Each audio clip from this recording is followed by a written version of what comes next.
Olá, amigos e irmãos, bem-vindos mais uma vez. Estou procurando uma posição para gravar aqui. Já virei o celular para todo lado, mas o reflexo do sol ele vai alternando aí. O celular vai se ajustando nos seus sensores de autoajuste aí da imagem. Então pode não sair legal, tá certo? Mas nós estamos falando hoje, que nós estamos vivendo tempos difíceis, tá? Em todos os aspectos. Nós estamos vivendo tempos difíceis. Talvez há pessoas que, dependendo do ambiente onde ele vive, onde a pessoa, seja marido e mulher, é bem tratado, há uma cordialidade entre um e outro, eles conseguem viver bem, sem hostilidades. Por exemplo, se você vive numa casa onde há uma compreensão entre o homem e a mulher de que ambos precisam se respeitar, claro que esse ambiente será um ambiente harmonioso. Você consegue me entender?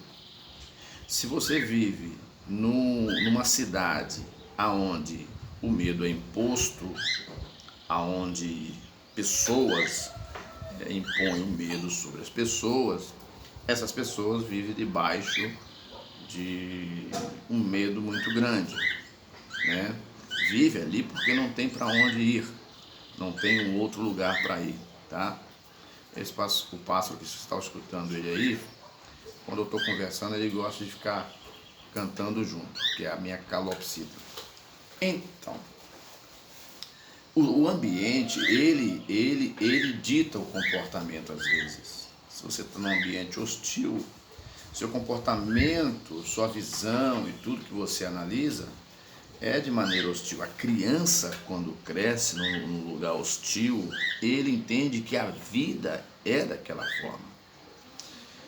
Né? Por que casais brigam tanto? Por que pessoas se estressam tanto? Por que há tantas mortes? Por que há pessoas odiando tanto umas às outras? Quais os motivos? Primeiro, o motivo está na raiz.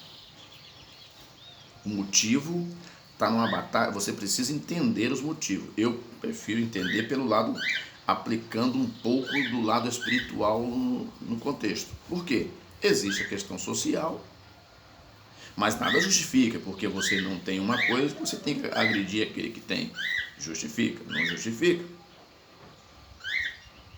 Há pessoas que, se dá errado na vida dela, ela deseja que dá errado na vida do outro, mas isso não é uma postura legal. Por quê? Quando eu estou mal, eu não tenho o que o outro tem. Eu desejo mal para o outro porque eu não tenho o que o outro tem. Simplesmente eu só estou piorando ainda mais a minha situação. Porque nós não vivemos simplesmente só no mundo de matéria. Há um mundo espiritual. E há interesses do mundo espiritual sobre nós. De um lado, o interesse de Deus que quer nos resgatar, porque nós somos obra das suas mãos. Do outro lado, né, é o lado do mal, que quer fazer de nós, de mim, de você, mais uma vítima, para que quando tudo isso aqui terminar, Deus fizer o julgamento sobre a raça humana, você ser mais um a ser lançado no lago de fogo e enxofre. Então esses conflitos que nós vivemos conflito de todas as ordens. O conflito começa pequeno, entre um casal, numa cidade, num país, nas nações. E ele é de todas as ordens. Então nós vivemos um tempo em que as pessoas se ofendem, né? Elas ofendem, e quando são ofendidas, algumas delas se fazem de vítima. Então nós vivemos num tempo de muita hipocrisia, né? De muita mentira. Nós vivemos num tempo de muita exposição daquilo que não é verdade de fato. Então as pessoas em si, elas são orientadas a viverem de maneira cordial, amorosa, amistosa. Há indivíduos, pessoas que simplesmente ouviu uma conversa sobre alguém, já odeia a pessoa sem ao menos apurar os fatos. É muito fácil a pessoa acreditar numa narrativa de alguém sem ao menos apurar os fatos. e de repente há um ódio. Há inocentes que morrem sem saber por quê. E isso não é novo, isso é antigo. Veja bem, o que a carta de Paulo diz aos Colossenses no capítulo 3? Diz assim, que o contexto diz, né? Exortação à santidade e ao amor fraternal. Então não podemos nós aceitar a Cristo, né? E não deixar que Ele nos molde.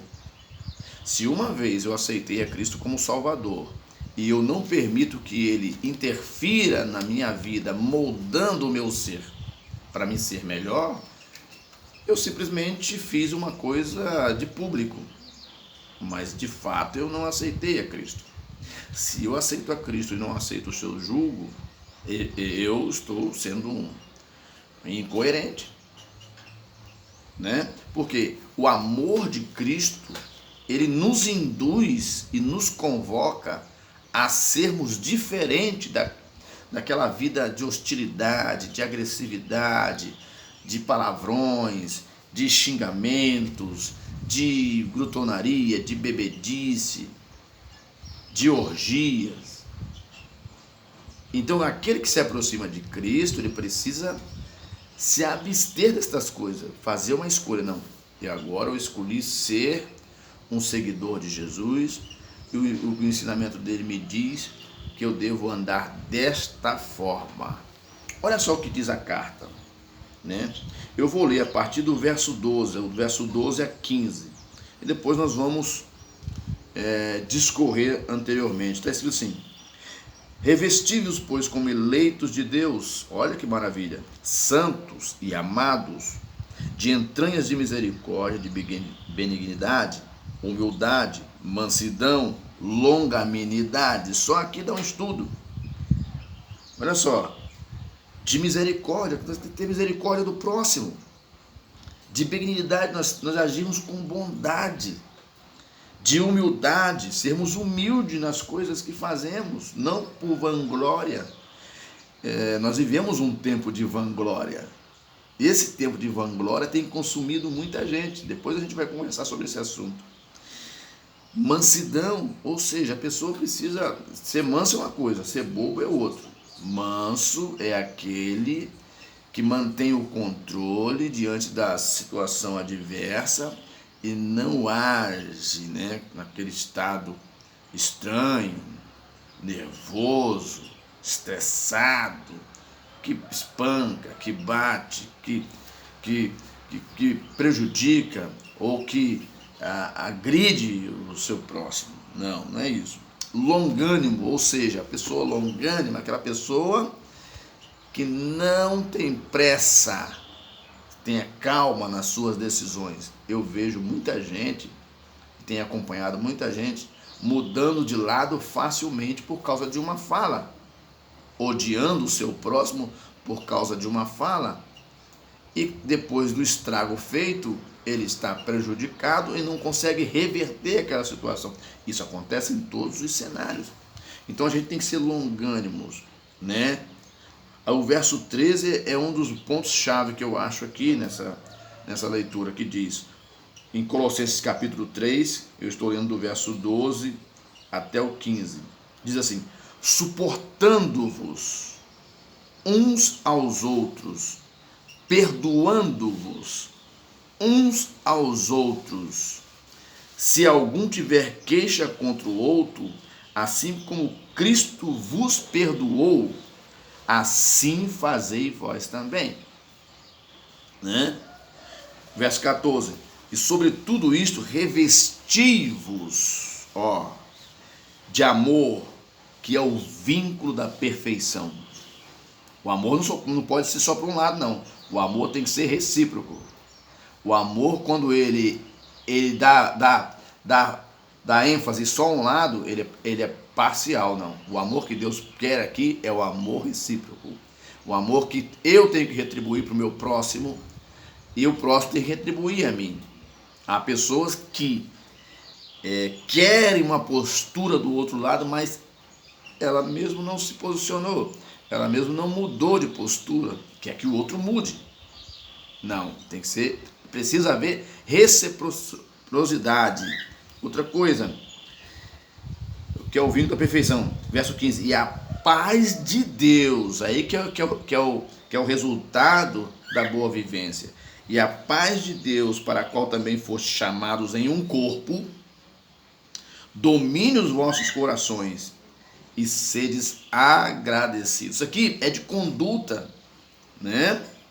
Ó, o verso 16, a palavra de Cristo habita em vós abundantemente, e em toda sabedoria, ensinando-vos, admoestando-vos uns aos outros, com salmos, hinos e cânticos espirituais, cantando ao Senhor com graça em vosso coração. E quando fizerdes, verso 17, por palavra ou por obra, fazei tudo em nome de Jesus, dando por ele graça a Deus Pai. Olha só, às vezes a gente fica intrigado. Você poderia botar...